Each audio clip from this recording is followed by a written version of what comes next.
Hello and welcome to a new video. Today we're going to take a look at the best Pokemon for the Open Ultra League. Apparently, this is the #1 spot on the new ranking on PvPoke.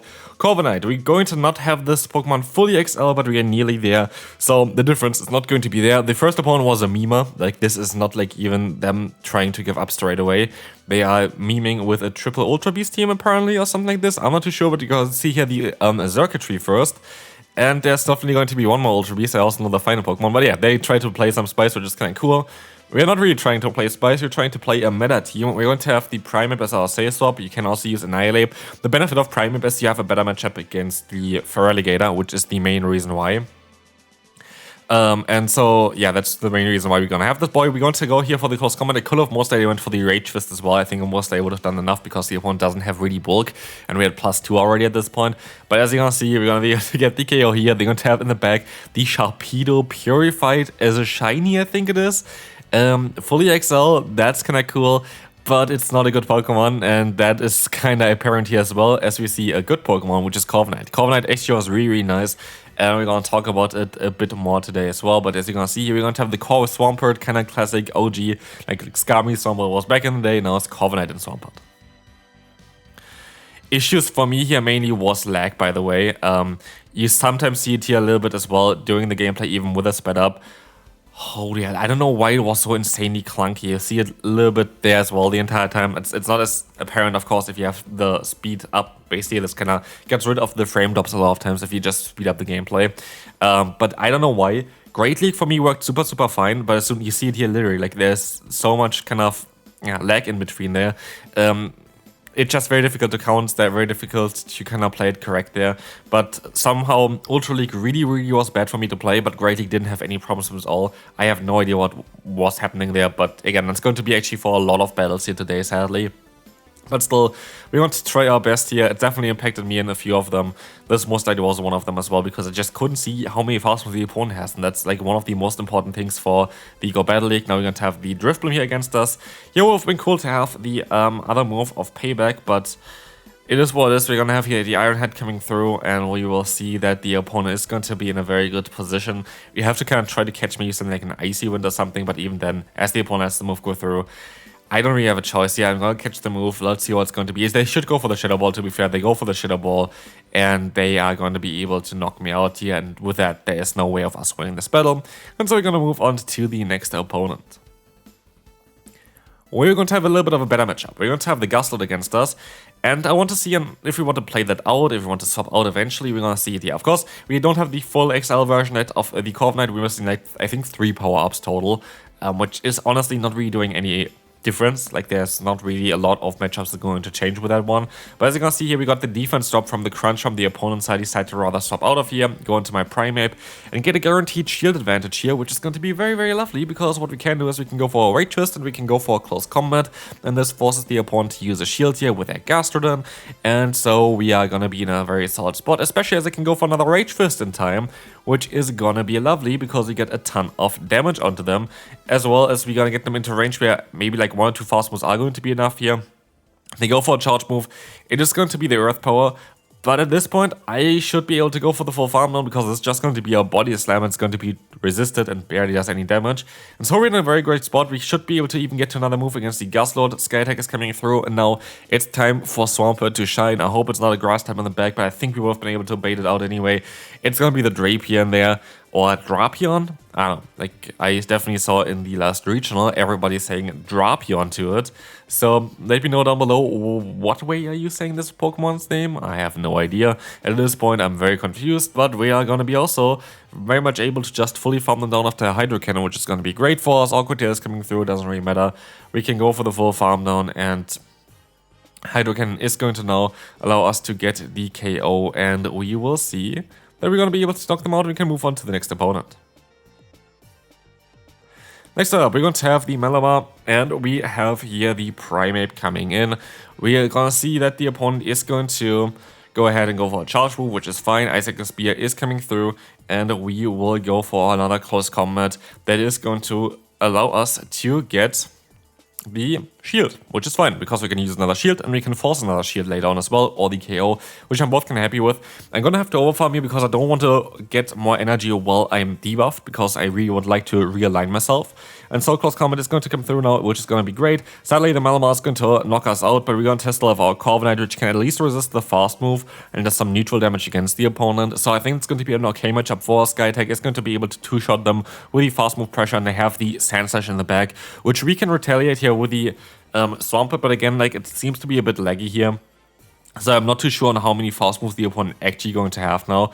I'm going to be able to see him P-tie though, and this might be a very nice option for us to still, yeah, just fully farm them down, I think. Because what this allows us to do is we're going to get some nice energy here, which we can use against the Malamar, where we should be able to win the Steven P-tie, but we also force the opponent to go for a charge move against us, I think. Or we can just swap out and force the opponent to maybe go for some superpowers or something against our Corviknight. Not too sure, but we will see here the opponent going for the foul play. That doesn't two-shot us. And I have to say for sure that I like the Corviknight even more in the open Ultra Lake than in the open Great Lake. Like, there is a reason why this Pokemon is #1 spot. It is just very, very neutral. It has play against nearly everything that's not like Talonflame or something. And that's just great. And as you're going to see here, you're going to be able to go for the full farm down against the opponent's Malamar.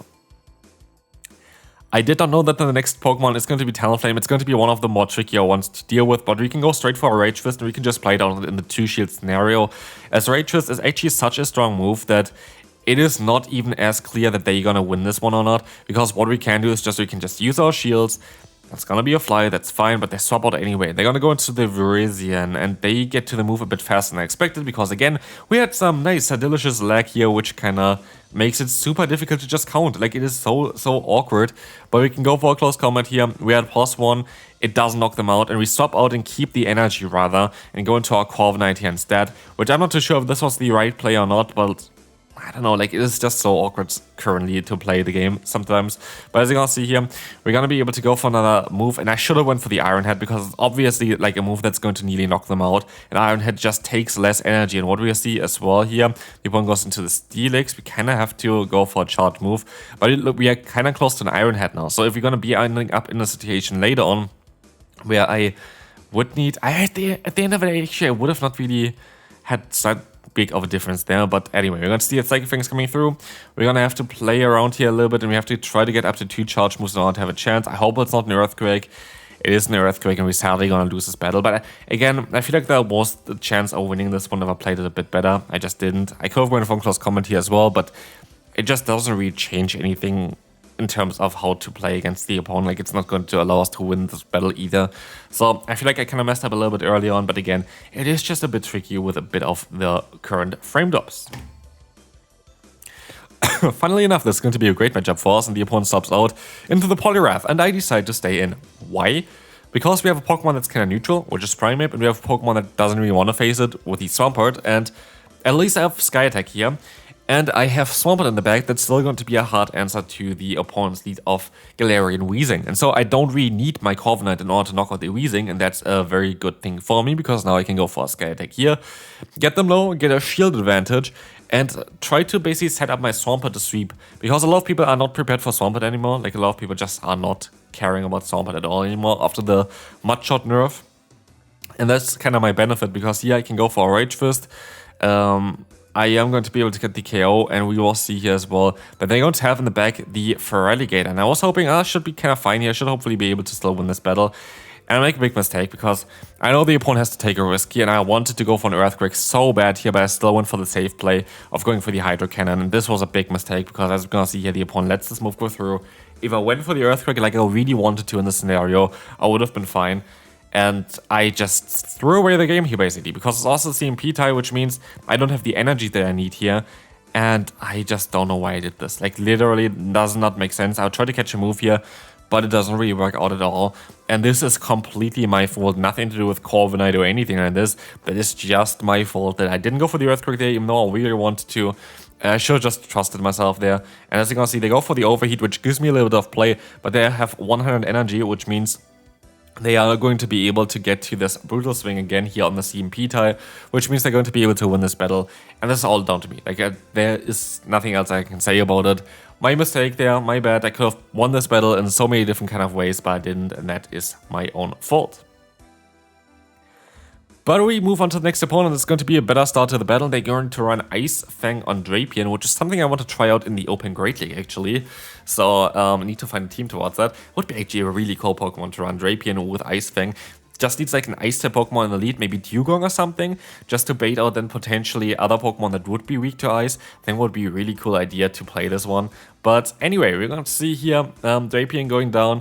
We have the Virizion in the lead, and in the back there coming up again. And also we're going to see there as well, we're going to be able to now swap out back into our Corviknight. We have a very great matchup here. They can only do neutral damage with either Stone Edge or the Sacred Sword, or close combat if they really are spicy. But as we will see here, the opponent actually stays in as well, which is quite interesting. I didn't really expect this, but I'm definitely going to take that. And or you will see here that the opponent is going to be able to go for a charge move. It's going to be the Sacred Sword. We try our best to reach our next one, but we cannot do it in time. The opponent goes ahead and goes for another Sacred Sword, and I just gonna hope that I can win with my Rachus user here in the back with my Primeape. And so I just decide to swap out here, have a 2-shade advantage Primeape. Now, this is the option here. Do I go for Rage Fist and just try to boost up my energy, or do I go for Close Combat just to knock them out straight away? I decided to go for the Close Combat. I don't know how much energy they had here because, yeah, I just really didn't count at this point. But this was definitely the right decision because now we're going to get out these Steelix. There's nothing they can do about it, even if they go for charge moves. It just doesn't help them. And so we are going to be able to win this battle here quite easily, and we're going to be able to also move on to the next opponent, which is going to be great. And we can see here, yeah, the opponent going to forfeit even. We're gonna go up to the next one. Ultra League battles always take so long, it's kinda mad. But anyway, we're going to have here the opponent with the Zygarde. Zygarde is going to be okay for us. We're gonna let the moves go through. Here's the thing, we have worse stats than the opponent, but we have a better typing, but we also don't hit them for super effective damage or anything. So it's a very, very neutral, even though it shouldn't be neutral because the opponent does have resisted fast move damage and just non-step charge move damage in order to hit me with the crunch. But yeah, it's a bit closer than I want it to be. But as you're gonna see here, we're gonna see the defense drop as well onto us. But we can go for another Sky Attack, which is gonna do some solid damage against them. And another one, maybe even going to knock them out. But I kinda want to swap out to catch the move. It didn't work out. It's going to be the Tentacruel coming in, where we have some Pokemon that's going to be good against it. Both our lead as well as our Swampert is going to have some play here. But it's a bit of a tricky one. We decide to go for the Rachus, yeah. Seeing the opponent kinda low, I decide to go ahead and go for a shield, hoping that I can actually get to 2 moves before they can go for another one afterwards. And I go for the close combat here. Trying to align myself straight away with a close combat, and it gets the shield, which is kind of annoying, but I can still swap out of here, and I still think I'm going to be in an okay spot. But the opponent decides to use a shield here again, keeping a lot of the energy that they had there, and they can go ahead and go for a charge move with their Zygarde, and I'm just going to hope now, I think, that I can fully farm them down with my Shadow Swampert to get a ton of energy advantage here for late game. But I'm not too sure, like, they still should be able to go for a crunch here, basically, against us. But it's gonna not do that much damage, hopefully no debuff, of course a debuff, and so, yeah, I have to kind of swap out eventually. It's going to be the Gastrodon. I make a mistake here. I should have swapped out earlier, because I'm debuffed here, and the opponent just gonna get more damage onto me, and I want to swap out anyway eventually. Here I catch the move, which is also silly. Why did I even do that? There was no need for that. I could have just went for the Hydro Cannon and knocked them out. Why did I do this? I don't know. And here we go again to me throwing games. Like literally, I could have won most likely 9 at least out of the 10 battles here today. And I won a lot of them still. But like, again, here, look at me. I'm failing to win this battle. And I didn't actually realize it during the battle on how much I misplayed there. But like afterwards, that's why I say as well all the time. Rewatch your battles. It's the best thing that you can do. I actually lost it because of myself. Still, like, that's the thing as well. Like, I hit legend or whatever, but there's still a lot of things that I could do better. A lot of times I feel like it's more an issue of concentrating on the battle itself. I don't know, like it is just a lot of times like you have to count so much and whatever, and a lot of times I just go Battle League on the sofa next to watching things, and that's just not going to work as well all of the time. But again, like I think this team is actually really, really good. I would really recommend you to run this team. It does make a lot of sense on paper as well. Like you have a lead that's going to be basically really, really bad against any kind of steel type Pokemon. Everything is kind of resisted other than the fast, which does super effective damage, but also not really because it's non-step and it's a pretty garbage move. And then we're going to have, yeah, just 2 good answers in the back. We're going to have a fairy type answer in the lead as well. We're going to have a Pokemon that is Haystop that doesn't really like fairy type Pokemon, so at least you're going to be able to bait them out there as well. And then you have like different options as well for the back. Like you could run something even like Kommo-o in the back instead of the Swampert, which has very similar play. But Swampert actually was really, really solid for me. I really enjoyed running Swampert again. Like, it's a Pokemon that I played a lot of times back in the day, but not as much recently. And so it's always kind of nice to revisit like those Pokemon that you have a lot of experience with, a lot of, great times with it before. And so we decided to let the move go through here as well in the Swampert. We have a ton of energy, which is going to be great for whatever they had in the back there. We saw it already before. It's going to be the Zygarde. I try my best to go for 2 Hydro Kills here. Not too sure if I'm going to be able to get there because of the debuffs. I am going to be able to get there, and that's basically going to seal the deal. We should be able to win this battle here. This is going to be great. I should have not risked that, by the way, but it is what it is. We can move on to the next opponent. Next opponent is going to have their own Weezing, and we're just going to stay in here because, again, we have fast move pressure, we have charge move pressure, Iron Head is super effective, our fast move is super effective. I let the move go through. It could have been an overheat, but it's just going to be a brutal swing, which is quite nice for us. And so we're going to go for the Iron Head. It is going to allow us to get the shield. And the next move, we're going to shield up as well because they decide to use a shield. As we can see, another Iron Head going to land here. This is going to allow us to get a lot of damage onto them, and I know that I can fully farm them down afterwards, and so I rather use a shield here on an overheat and get a bit of energy, but they swap out anyway into the Feraligatr, allowing me to go for a Sky Attack before they can do anything, doing a solid amount of damage. I can still take a hit as well on my Primate because we're non-Shadow, I think, but I decide to use a shield here, I think. No, actually let the move go through, and as you can see, we can still take it, we can still go for a Rage Twist, and I think I might be even able to reach another Rage Twist afterwards, as the opponent decides to let the move go through anyway. We have the Weezing, which doesn't really exist anymore, and what do they have in the back? It's the Weezing again. It actually can knock me out, so fair play to the Weezing. It still did something here. It still did a brutal swing. We can go for the farm down with our Swamp, but it's going to be the Poliwrath in the back, and now it's going to be a bit of a trickier one. I decide to swap out of here and see what the opponent wants to do, because they're still forced to go for a charge move, and I am going to decide to use a shield here. It's going to be a Scald, which is actually better for us because Icy Wind would have dropped our attack and still would have knocked us out, so I don't know why they went for the Scald. But this Sky Attack is going to... Wait, the Icy Wind would have knocked us out and also would have got the debuff, not the Sky Attack. But also we're going to be able to go for the Earthquake here now with the Swampert, and this is going to allow us to win the final battle. Corviknight is for sure something that you have to have for the Open Ultra League. Really good Pokemon. Just use it as your buddy and get the XL candy like this. I think it's easier. I got it through the community day and some lures. But yeah, this is going to be it. Hopefully you enjoyed. If you did, feel free to leave a like, and I will see you then. Bye bye.